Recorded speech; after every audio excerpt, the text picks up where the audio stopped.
ஓம் சைராம், ஜெய் சைராம். என் அன்பின் பிரியமே, இன்றிலிருந்து உனக்கான நாள். உன் எதிர்காலத்தை உன் தந்தையான நான் என் எழுத்தாணி கொண்டு எழுதி முடித்துவிட்டேன். இனி நீ எதற்குமே கவலைப்பட தேவையில்லை என் குழந்தையே. தன்னம்பிக்கையோடு இரு. எதிர்பார்த்தது கிடைக்கவில்லை என்றால் எதிர்த்து போராடு. பயந்து ஒளியாதே. எதற்காகவும் பயப்பட வேண்டிய அவசியமில்லை. ஆசை, இன்பம், துன்பம், துயரம், இதற்கெல்லாம் முடிவு இல்லை. இதையெல்லாம் தாண்டி வந்தால்தான் நீ தேடி வந்த அற்புதமான சுகங்கள் உனக்கு கிடைக்கும். இன்று என்னை நீ முழுவதுமாக புரிந்து கொள்வாய். விரும்பிய வாழ்க்கையை நீ புரிந்து கொண்டு பிறகு ஏற்றுக்கொண்டு அனைத்தையும் சகித்து கொண்டு கடந்து வந்து கொண்டிருக்கிறாய். இனி கவலை எதற்காக? எதற்காக இந்த பயம்? உன் அப்பா நான் இருக்கிறேன். எவ்வளவு வேதனை, எவ்வளவு துயரங்கள்! இதிலிருந்து நீ மீண்டு வந்திருக்கின்றாய். உன்னை கைவிடுவேனா? இனி நடக்கப் போவதை பார்த்து வியக்கப் போகிறாய். தைரியமாக இரு. நீ வாழ்க்கையில் இனி ஜெயிக்கப் போகிறாய். உன்னை தேடி நான் வந்து கொண்டு இருக்கிறேன். நீ என்னை வரவேற்க தயாராக இரு. உன்னை மகிழ்விக்கவே நான் வருகிறேன். உனது கர்ம பலன்களை விளக்கி உன்னை அனைவரும் வியக்கும் வண்ணம் வாழ்க்கையில் உயர்ந்த நிலைக்கு கொண்டு செல்லப் போகிறேன். எதற்கும் எதற்காகவும் நீ கலங்கக்கூடாது. உன்னை தேடி நான் வரப்போகிறேன். அதுவரை பொறுமையாக இரு. நம்பிக்கையோடும் இரு. உன் நம்பிக்கைதான் உன் வாழ்க்கை. அப்பா நான் இருக்கிறேன் உன்னோடு என்றும் நிழலாக. என்னை நம்பி வந்த உன்னை கைவிட மாட்டேன். நீ நினைத்ததை நான் நடத்தி காட்டுவேன். உன் நம்பிக்கை என்றும் வீண் போகாது. வாழ்க்கையில் நீ பேசும் செய்யும் காரியங்களை கவனமாக செய்ய வேண்டும். நீ ஒன்று நினைத்திருப்பாய், ஆனால் அதை புரிந்தவர்கள் அதே கோணத்தில் அதே போலத்தான் புரிந்து கொண்டு இருப்பார்கள் என்பது இல்லை. என்றைக்கும் பேசுவதற்கு முன்னர் கவனமாக யோசித்து பேசு. அந்த வார்த்தைகளின் கணக்கு உன் வாழ்க்கையின் கணக்கில் இரண்டாய் ஏற்படும் சூழல் உருவாகும். உன் சொற்களுக்கு நீதான் பொறுப்பு. ஒரு முறை கூறிவிட்டால் அதை மாற்ற முடியாது. அதனால் பேசும்போது கவனமாக பேசு. உன்னை சுற்றி 1000 துர்நாற்றங்கள் வீசலாம், ஆனால் அதை சகித்து போக சொல்லவில்லை. அதை எதிர்த்து உன்னால் மூச்சை நேராக சுவாசிக்க முடியும். வாழ்க்கையில்தான் லட்சியங்களும் பாதைகளும் தவிர லட்சியங்கள் பாதைகள் வாழ்க்கையாகாது. வாழ்வதற்கான தேடல்தான் இந்த குறிக்கோள் ஓட்டமெல்லாம். இதைத்தான் வாழ்க்கை என்று என் பிள்ளைகளான நீங்கள் எண்ணுகிறீர்கள். ஆத்மாவை காயப்படுத்தும் எந்த உரிமையும் மற்றொரு ஆத்மாவுக்கு இவ்வுலகில் கொடுக்கப்படவில்லை. அப்படி இருக்கையில் உன் ஆத்மாவை காயப்படுத்துவதற்கு காரணமான அனைத்தையும் நான் எப்படி பந்தாடுகிறேன் என்று பார். இனிமேலாவது எல்லாவற்றையும் நிதானமாக யோசித்து முடிவு செய். பிறப்பதற்கு உன் அனுமதியை கேட்டு நான் உன்னை பிறக்க செய்யவில்லை. இறப்பு என்பதும் அப்படித்தான். நீயாக எதையும் எந்த முடிவுக்கும் வராதே. தாமதமானாலும் காலம் நியதியை கொடுக்கும். அன்று உன்னை தாழ்வு பெற செய்தவர்கள் உன் உயர்நிலையை நிமிர்ந்து பார்க்க கூட முடியாத நிலையில் இருப்பார்கள். எல்லாம் நன்மைக்கே. விரைவில் புதிய அத்தியாயம் உன் வாழ்வில் நடைபெறும். காத்து கொண்டு இரு. உனக்கு பிடித்த ஒன்றை நான் தரப்போகின்றேன். உனக்கான வாழ்வில் முடியும் முடியும் என்று சொல்லிக்கொண்டு போராடு. நிச்சயம் நீ ஜெயிப்பாய். எல்லாம் நல்லபடியாய் சூழ்ந்து மங்களம் உன் வாழ்வில் அரங்கேறப் போகிறது. நிச்சயமாக நிம்மதியான வாழ்வை பெறுவாய். உன் மிகப்பெரிய விருப்பம் நிறைவேற உள்ளது. நீ எங்கிருந்தாலும் நான் எப்போதும் உன்னுடனே இருப்பேன். உங்கள் செயல்களில் உங்களை விட நானே முன்னால் நிற்பேன். நீங்கள் விழிப்புணர்வு இன்றி இருந்தாலும் நான் மிகவும் விழிப்புடன் உங்களை முன்னின்று நடத்தி வைக்கின்றேன். காலமறிந்து செயல்படு. வெற்றி என்பது உன் பலத்தில் அல்ல, நீ செயல்படும் விதத்தில்தான் உள்ளது. என் துணை உன்னோடு என்றும் இருக்கும். நீ துணிந்து செயல்படு. உன் வாழ்க்கை புதுப்பிக்கப்படும் நேரம் வந்துவிட்டது. நீ என்னிடம் எதிர்பார்த்த எல்லா காரியங்களையும் நான் உனக்கு முடித்து கொடுப்பேன். உன் விதிக்கு உட்பட்டு உன்னை தொட்டு பார்க்கும் துன்பங்கள் அனைத்தும் என் கண்பட்டு காணாமல் போகும். நீ விரும்பிய வாழ்க்கையை கொடுத்து வளமோடு வாழ வைப்பேன். இது உன் சாயப்பாவின் சத்திய வாக்கு. என் அருள் பார்வை உன்னை எப்பொழுதும் வழிநடத்தும். என் முழு ஆசையையும் உனக்கு தருகின்றேன். நீ ஜெயமாக நல்ல ஆரோக்கியத்துடன் செல்வ செழிப்புடன் மகிழ்ச்சியான நோய் நொடி இல்லாத வாழ்க்கையை வாழப்போகின்றாய். நிதானம் நிம்மதியை தரும். காதல் வந்துவிட்டால் கழுதையும் நடனமாடும், காசு வந்துவிட்டால் காக்கையும் கானம் பாடும். போதைகள் அதிகமானால் பாதை மாறிப்போகும், ஆசைக்கு அடிமையானால் அவதிகள் அதிகமாகும். வயதில் வளையாவிட்டால் வாழ்க்கைதான் வீணாய் போகும், வார்த்தையில் வலிகள் தந்தால் வரவுகள் வறுமையாய் போகும். பணமே பெரிதானால் பாசம் குறைந்து போகும், புகழுக்குள் புகுந்துவிட்டால் புன்னகை மறைந்து போகும். நிதானம் நிலை குலைந்தால் நிம்மதி தொலைந்து போகும், சிந்திக்க மறந்துவிட்டால் சிந்தனை சிதைந்து போகும். நன்றியை மறந்துவிட்டால் நன்மைகள் கரைந்து போகும், நாவடக்க மறந்துவிட்டால் நாகரிகம் பறந்து போகும். சிரிக்க சிரமப்பட்டால் சிறுமையும் சிரித்து போகும், சிக்கனம் மறந்துவிட்டால் சீக்கிரம் செலவாய் போகும்.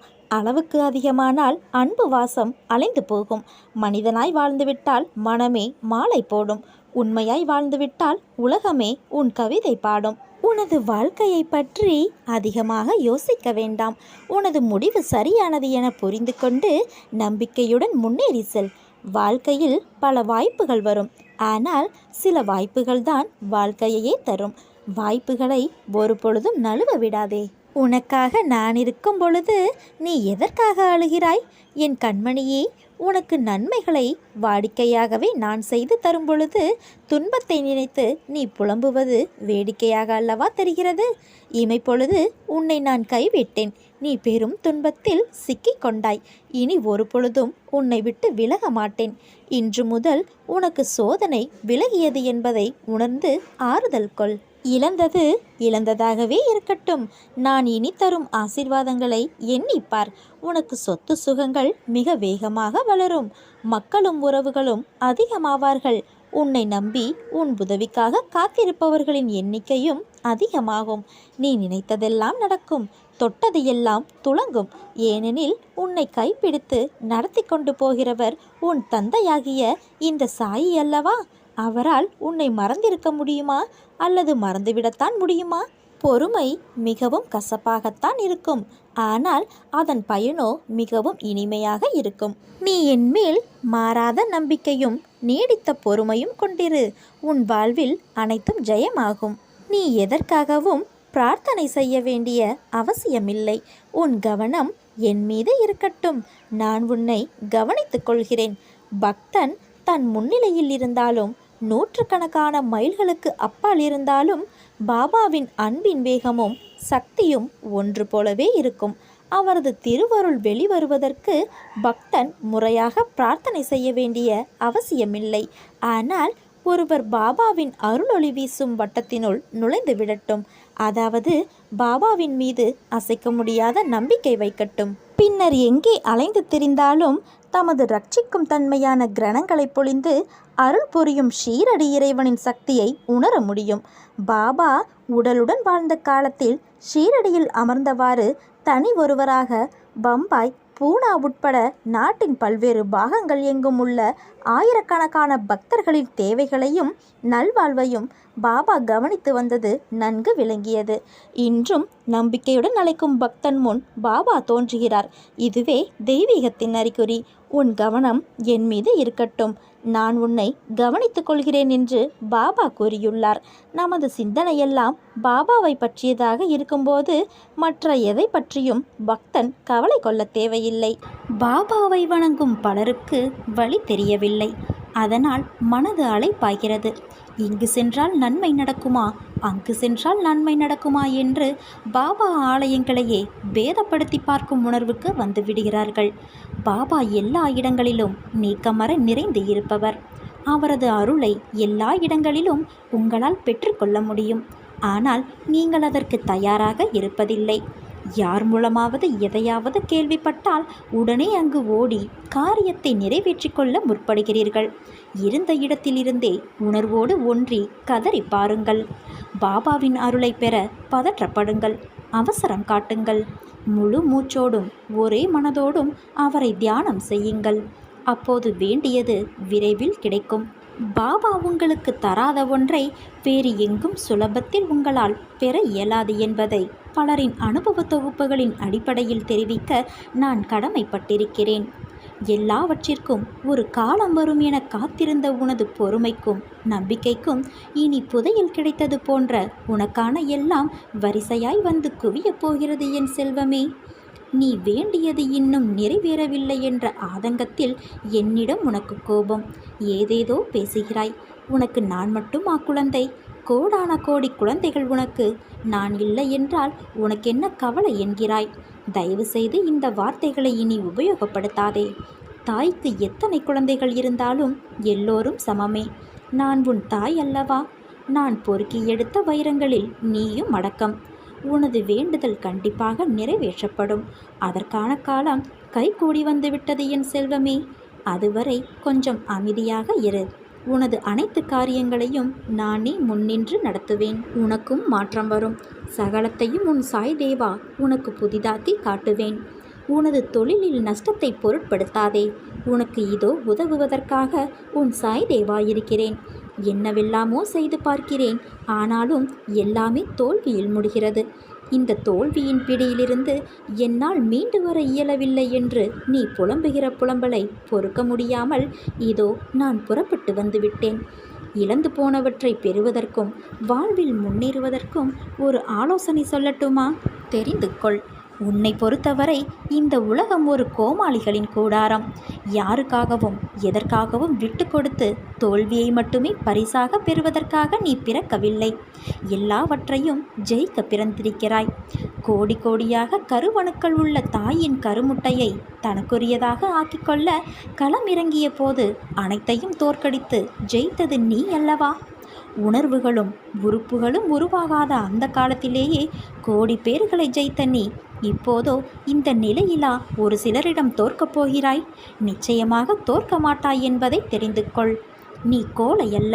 துரத்தும் வறுமையை ஒப்புக்கொள்வதற்கு நீ பிறவியிலேயே மாவீரன். உனக்குள் நான் உன்னை வழி நடத்தப் போகிறேன்.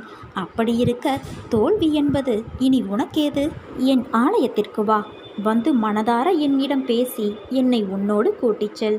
உனக்காக உன் சாய் தேவா உன் வருகையை எதிர்பார்த்து காத்திருக்கிறேன் என் செல்வமே.